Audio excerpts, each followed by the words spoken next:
Eu acho que a rede de fake news do Bolsonaro foi determinante para a vitória dele. E recapitulo, vocês me permitam aqui fazer uma recapitulação breve.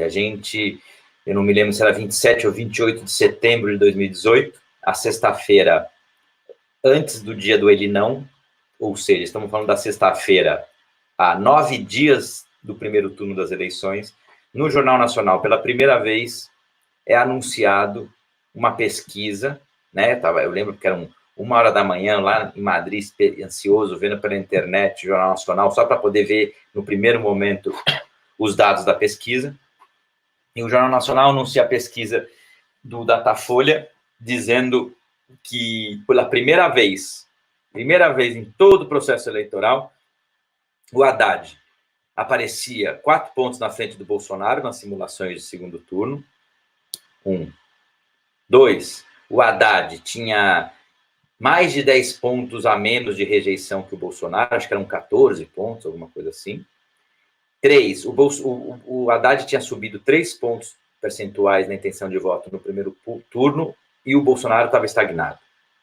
Aquilo, mantidas as condições normais de temperatura e pressão, dizia que a tendência era um primeiro turno onde Haddad e Bolsonaro terminassem muito próximos, um segundo turno onde o Haddad arrancaria na frente por ter uma menor rejeição, né? E porque as simulações de segundo turno já indicavam uma possibilidade de aglutinação crescente em torno do nome do Haddad, que foi crescendo, né?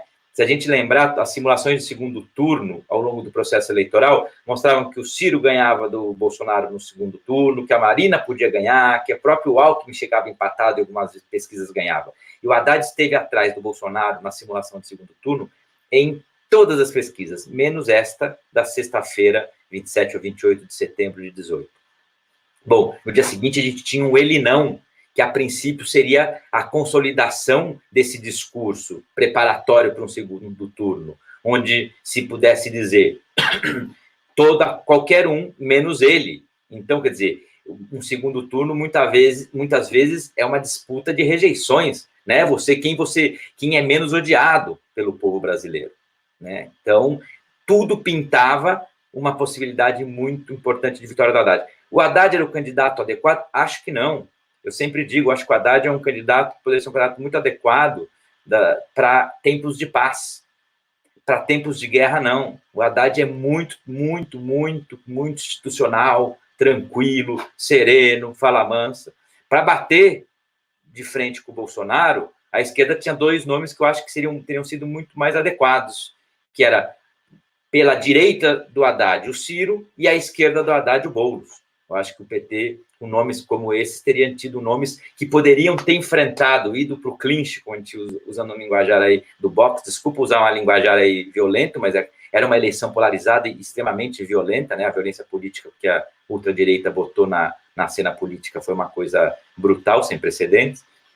Então, eu acho que seriam perfis mais adequados. Mas ainda assim, por que eu estou dizendo isso? Porque depois de, como o Matheus lembrou, tirarem o candidato favorito das eleições, que tinha 40 dos válidos, 45% dos votos válidos na última pesquisa que puseram o nome dele, ou seja, o Lula, na última pesquisa que constava o nome dele, mesmo estando na cadeia há meses, tinha 45% dos votos válidos, 45% para 46%, mais de 40% dos votos totais, liderava as pesquisas, mesmo depois da facada providencial, mesmo depois do Bolsonaro fugir dos debates, mesmo depois do povo não conhecer o Haddad, mas aí fazer o Haddad é Lula, Lula é Haddad, Haddad é Lula, Lula é Haddad, tão questionada, mas que fez o Haddad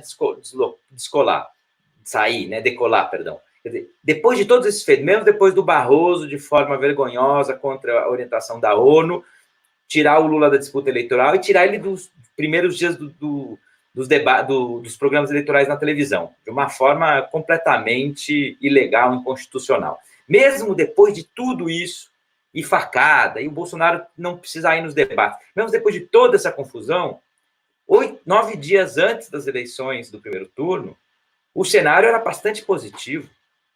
Era um Haddad que subia, um Bolsonaro estagnado e um Haddad projetado na frente do Bozo no segundo turno, com mais de 14 pontos de rejeição a menos.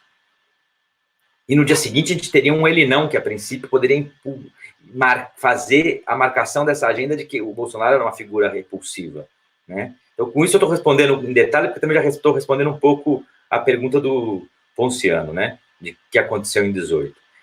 Então, nesse processo, quando isso se dá, e essa é a minha leitura particular, a minha opinião pessoal, né, a partir das análises, um pouco desses dados que eu estou colocando da minha análise política, é que o que acontece é que eu sempre brinco que eu chamo das 48 horas que mudaram o Brasil e as eleições de 2018, que é esse final de semana, né, de finalzinho de acho que, se não me engano, dia 29 e 30 de setembro. O que acontece nesse final de semana? No sábado, a gente vê centenas de milhares de pessoas indo às ruas pelo ele não, com a pesquisa da noite anterior apontando o que eu apontava. Na segunda noite, quando o Jornal Nacional mostra a pesquisa, a coisa tinha mudado completamente, né? O Bolsonaro voltava a estar na frente do Haddad no segundo turno, o Haddad estagnava, inclusive baixava, e o Bolsonaro voltava a subir. Era uma coisa assim. O que aconteceu em 48 horas? Caiu um raio em algum lugar que a gente não está sabendo? Caiu e a gente tinha que descobrir que raio era esse, né? Que raio é esse, né? E aí, um detalhe mais interessante da pesquisa, que era do Ibope na segunda, eu até esperei na terça-noite o Jornal Nacional mostrar a Datafolha, que corroborava os dados do Ibope da segunda. O dado mais assustador é que o Haddad subia 12 pontos a rejeição dele. Aí eu pergunto, 12 pontos? 12 pontos no Brasil, a gente está falando de 15 milhões de pessoas.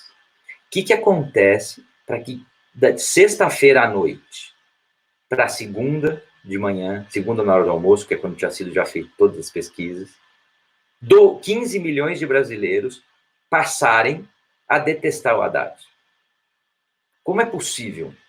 Isso é um fenômeno que eu nunca tinha visto. Quer dizer, eu vi algo semelhante na Espanha, quando teve o atentado, né, nas estações de trem, e o Aznar, presidente da direita, falou que era coisa do ETA, e depois se descobriu que eram os jihadistas. Então, em 2 dias, a direita que ia ganhar, perdeu, e a centro-esquerda espanhola ganhou as eleições. Mas, claro, ali explodiram a principal estação de trens no centro de Madrid, matando 300 pessoas. Eu falei, eu não vi explosão nenhuma aqui. O que aconteceu? Aí, essa coisa de correr atrás para tentar entender. E aí eu acho que o que explica esse processo é o que eu chamo da terceira onda do processo de digitalização da política. A primeira onda do processo de digitalização, como eu comentei, é uma campanha digital do Obama e o surgimento de 2 partidos digitais, que é o Podemos e o 5 Estrelas, na Itália. Partidos que já nascem digitais e que conseguem ter resultados muito expressivos nos seus respectivos países, surgindo do nada, utilizando a inteligência digital e de redes de forma muito, muito, muito hábil. A segunda onda é o que a gente tinha visto: o Brexit, o Trump, né, e o referendo de paz na Colômbia, que eu sempre faço questão de falar. Quer dizer, perdemos um referendo de paz. Como é possível a gente pensar, ainda mais pilotado por um governo de direita? É que nem você fazer um referendo para ver se as pessoas são contra a corrupção e perder. Defender a paz, ser contra a corrupção, são coisas que ninguém sai para se manifestar contra, né? Não tem passeata a favor da corrupção. Não tem passeata contra a paz. É uma coisa que não existe, é um contrassenso, né? Então, como que aconteceu isso? Então, a gente viu que começava a haver essa ultradireita usando essas tecnologias, com a Cambridge Analytica por detrás, utilizando uma série de técnicas para manipular o dado, roubar e manipular o dado das pessoas, para conseguir fazer um processo de manipulação de massas. Estava evidente. O caso brasileiro, essa seria a segunda onda. O caso brasileiro é a terceira onda, que eu chamo de terceira onda. É quando essa comunicação digital é posta em cena, e de que forma? De que forma? Nesse dia, no sábado do não, é a primeira vez que o aparato, a maquinária do Carluxo vai com tudo para as ruas. E sai com uma quantidade de centenas de milhões de mensagens numa rede que já tinha sido construída em WhatsApp, um subterrâneo que a gente não via, né? com mecanismos de automação de robôs, de toda sorte de robôs, tanto em Twitter, como em WhatsApp, como em Facebook, tá fartamente documentado, embora o Tribunal Superior Eleitoral tenha feito questão de dizer que a Rosa Weber tenha dito que foi exemplar a eleição. A pessoa indicada pela OEA para ser digamos assim, monitor das eleições, né, ser um representante internacional que veio acompanhar as eleições brasileiras para ser um validador, a ex-presidenta de direita da Costa Rica, Laura Chinchilla, no relatório dela, numa entrevista final, antes de ir embora do Brasil durante o processo eleitoral, ela disse que nunca tinha visto nada parecido com esse uso da internet, do Facebook, como estava sendo feito nas eleições brasileiras.